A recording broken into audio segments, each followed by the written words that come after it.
Nadreen, आज आपके सामने एक ऐसी कहानी बयान करेंगे कि एक ऐसा लड़का जो नशे की लत में लग चुका था और अपने नशे की डिमांड, अपनी ज़रूरत पूरी करने के लिए शहरियों की कीमती मोटरसाइकिलें चुराना शुरू कर दी।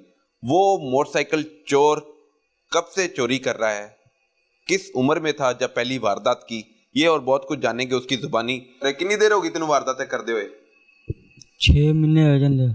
6 महीने हो गए ने वारदात करते हुए। हाँ जी। पहली वारदात किहड़े इलाके च की थी? पहली वारदात की साहिवाल उत्थे पकड़िया गया। साहिवाल च पकड़िया भी गया से? फिर तेन छुड़ाया किने? दादकियां ने छुड़ाया। हाँ जी। ठीक है, फिर उस तो बाद दूसरी वारदात किते की थी? इत्थे लाहौर करन लगा तो पकड़िया गया। लाहौर करन लगा ते पकड़िया गया। तू लाहौर दा नहीं है? नहीं। ते वारदाता करदा क्यों है? चोरी क्यों करना है किसी दी मोटरसाइकिल? नशे दी पारो। नशे दी पारो। नशा किस उम्र च करना शुरू किया? ये ते तेरी उम्र ही बड़ी छोटी। जिन्हें लाया उन्होंने फिर त्रोट पैन लग पई। अच्छा, नशा कौन सा करते हो? पाउडर का। पाउडर का नशा करते हो? हाँ जी। यह नशा तो बड़ा खतरनाक हुंदा है। बस लग ही गया। हैं? लग ही गया। ते पैसे कित्थों आंदे सी नशे दे?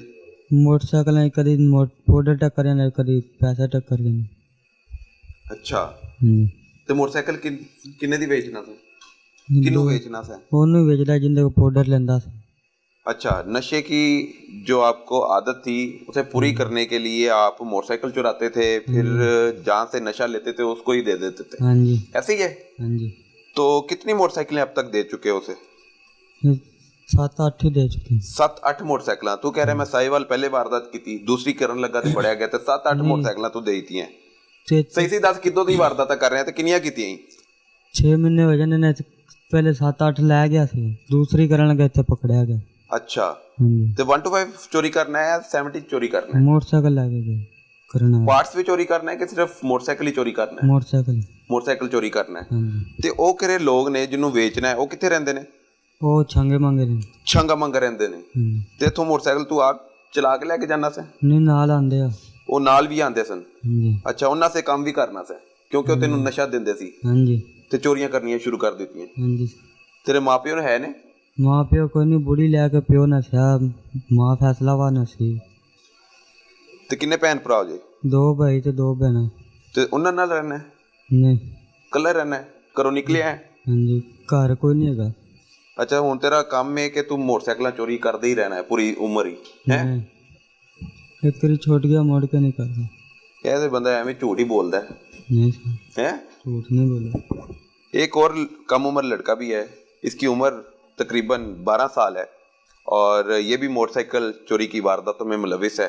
इसके अमालनामा भी आपके सामने रखते हैं। कब से वारदातें कर रहे हो जी? महीना हो गया सर जी। महीना हो गया तेनू? हाँ जी। ये कोई चंगा काम है करना है? नहीं सर जी। क्यों करना है?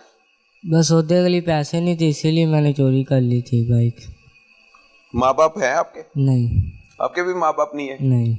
तो आपने चोरी करना शुरू कर दी? हाँ जी। कोई मजदूरी करनी चाहिए, मेहनत करनी चाहिए। बस इतना मुश्किल काम और इतना खतरनाक काम जो आपकी बेइज्जती का सबब बने, वो काम करना चाहिए। नहीं सर। कब से मोटरसाइकिलें चुरा रहे हो? कितनी मोटरसाइकिलें अब तक चुरा चुके हो? 3। कहाँ से? एक राटोन की है, एक बुद्ध बाजार की, तो एक उधर की है बरका चौक की। एक बरका चौक। 3 जगहों से आपने मोटरसाइकिलें चुराई। आप अकेले थे या आपके साथ भी कोई था? मैं अकेले ही था। अकेले ही थे? यस। तो की कहाँ से आती है? चाबी कहाँ से आती है आपके? जिसके लॉक खुले होते वो लेके जाते थे। जिसके लॉक खुले होते हैं वो ले जाते थे? हाँ जी। लॉक वाली गाड़ी नहीं लेके जाते थे, मोटरसाइकिल नहीं लेके जाते थे? यस। तो यहाँ पर एक बहुत आम बात ये करने वाली है कि अपनी मोटरसाइकिलों को लॉक में रखना चाहिए, क्योंकि चोर वो मोटरसाइकिलें चुराते हैं जिसको लॉक नहीं लगा होता। अच्छा जी, एक और मुझे बात बताओ कि आपने आइंदा का क्या प्लान बनाया हुआ है कि कितनी बड़ी तादाद में मोटरसाइकिलें चुरानी है आपने? अब नहीं करूँगा, अब इधर से चला गया, फिर कभी नहीं करूँगा। फिर मैं अकेला अपना पहली बार पकड़े गए हो? हाँ जी। हाँ जी। पहली बार पकड़े गए हो और 3 वारदातें की हैं। आप भी पहली बार पकड़े गए हो? नहीं, अभी 2 बारी पकड़ा गया ना। आप मुझे ये बताओ कि आप जब पकड़े जाते हो फिर आप कहते हो कि मैं आपसे ये वारदातें नहीं करूँगा, लेकिन जब फिर बाहर जाते हो फिर आप नशे की लत में लग जाओगे, फिर आपको पैसों की जरूरत पड़ेगी, फिर किसी की मोटरसाइकिल या कोई डकैती की वारदात करोगे। वो नहीं करते ना, नशे लगने ना किसी शहर। अच्छा मुझे ये बताओ, आप जेल में गए, वहां से भाग गए? नहीं, कचहरियां च नस्सा जमानत 40 सी जमानत आ गई। कचहरी तो नस्से हैं। हाँ जी। जब साहिवाल पुलिस ने पकड़ा था, हाँ जी। फिर कचहरी में पेश किया तो वहां से भाग गए? हाँ जी। वहां से हथकड़ी लगी हुई थी जब भागे? एक हाथ लगी हुई थी। तो हथकड़ी लेने के लिए पुलिस आई आपका पीछा करते हुए? मैं इत्थे आ गया थी। कितने आ गया? मांगे तो हथकड़ी फिर किवें तोड़ी? हथकड़ी उन्होंने चाबी लगाई सी। ਤੇ ਤੋੜੀ ਕਿਵੇਂ? ਤੂੰ ਆਪਣੇ ਹੱਥ ਕਿਵੇਂ ਹੱਥਕੜੀ ਚੋਂ ਕੱਢੇ? उन्होंने चाबी लगाई सी। ਚਾਬੀ ਵੀ ਨਾਲ ਹੀ ਸੀ? हाँ जी। ਤੇ ਉਹ ਚਾਬੀ ਤੂੰ ਆਪ ਹੀ ਖੋਲ ਲਈ? नहीं, उन्होंने खोली। ਕਿੰਨਾ ਨੇ? ਜਿਹੜੇ ਮੈਨੂੰ ਲੈ ਕੇ ਆਏ ਸੀ। ਅੱਛਾ, ਜਿਨ੍ਹਾਂ ਨੇ ਤੈਨੂੰ ਭਜਾਇਆ ਉੱਥੋਂ हाँ जी। ਉਹਨਾਂ ਨੇ ਫਿਰ ਖੋਲ ਲਈ हाँ जी। ਤੇ ਉਹ ਫੜੇ ਗਏ? कोई ਉਸ ਤੋਂ ਬਾਅਦ ਨਹੀਂ ਫੜਿਆ ਗਿਆ ਤੂੰ? ਉਸ ਤੋਂ ਬਾਅਦ ਨਹੀਂ ਫੜਿਆ। ਕਚਹਿਰੀ ਤੋਂ ਜਦੋਂ ਭੱਜਿਆ ਉਦੋਂ ਨਹੀਂ ਫੜਿਆ ਗਿਆ? ਨਹੀਂ, ਇੱਥੇ ਹੁਣ ਫੜੀ ਜਾਵੇ। ਤੇ ਕਿੰਨੇ ਮਹੀਨੇ ਬਾਅਦ ਫੜਿਆ ਗਿਆ ਕਚਹਿਰੀ ਤੋਂ ਫਰਾਰ ਹੋਣ ਤੋਂ ਬਾਅਦ? ਉਹ ਸਿਆਲ ਦੇ ਵਿੱਚ ਭੱਜਿਆ ਸੀ। अच्छा जी, तो आप माँ बाप नहीं है, कितने Yes. बहन भाई हैं? दो। दो? यस। एक बहन एक भाई। यस। तो किसके पास रहते हो? दादी के पास। दादी के पास? दादी को पता है वारदातें करते हो? नहीं सर। तो पैसे जो मोटरसाइकिल बेचते थे किसे बेचते थे? मैकेनिक को। पार्ट्स की शक्ल में बेचते थे या पूरी मोटरसाइकिल बेच देते थे? खोल कर बेचते थे। यस। कितने पैसे मिलते थे? 10,000 रुपये। 10,000 रुपया। आपको मोटरसाइकिल बेचने के कितने पैसे मिलते थे? कभी 2,000 कभी 3,000। कभी 2,000 कभी 3,000। जो आपको 10,000 रुपया मिलता था वो आप कहाँ खर्च करते थे? हम उसका सौदा लगा लेते थे।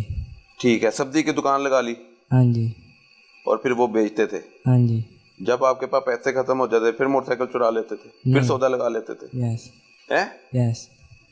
ते हुने काम करते रहना है कि छड़ना है? नहीं, छोड़ दे। चल माफी मांग सारे को। माफी दे दे सर जी। और नहीं आई तो बात कभी। तू ही माफी मांग ले। अरे माफी दे रहा, मुड़ के नहीं करता मैं। नशा करेगा कि वो भी नहीं करेगा? वो भी नहीं करता। नशा भी नहीं करना ते चोरी भी नहीं करनी। Yes. किसी भी किस्म का ऐसा काम जेड़ा बेइज्जती का सबब बने, गैर कानूनी काम होवे, वो नहीं करना। Yes. ठीक है? ठीक। नाज़रीन, ये सूरत हाल है कि कम उम्री में भी लोग चोरी और डकैती की वारदातों में मुलविस हो जाते हैं। और जब हम SP anti vehicle lifting staff से बात कर रहे थे तो उनका कहना था कि एक 7 साल के बच्चे से लेकर 60 साल के आदमी तक ये वारदातिये मौजूद हैं जो माशरे का नासूर भी समझा जाते हैं। लेकिन इनके खिलाफ कार्रवाई सिर्फ पुलिस का ही अमल नहीं है, इसमें हम शहरियों को भी ताउन करना है ताकि ऐसे चोरों को, डकैतों को बेनकाब किया जाए जो शहरियों की जानो माल के लूट मार में मुलविस पाए जाते हैं। अब तक के लिए इतना ही, अगले हफ्ते फिर मुलाकात होगी, तब तक के लिए इजाज़त दीजिए। अल्लाह हाफिज़।